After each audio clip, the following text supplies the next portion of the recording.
Kalau dah makan macam ni memang tak sedap. Awak motor memang tak pergi. Kau pulas macam mana pun memang tak pergi. Mengerang, berbunyi bising. Bawa double apetah lagi. Naik bukit memang merudum. Yang ini.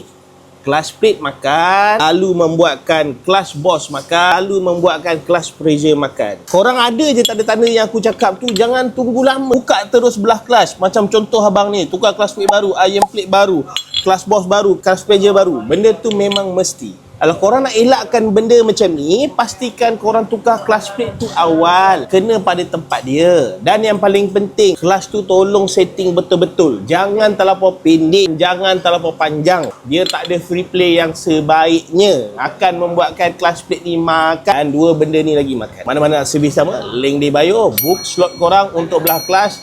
Standard kilang saja. Modi jangan datang. Bye-bye.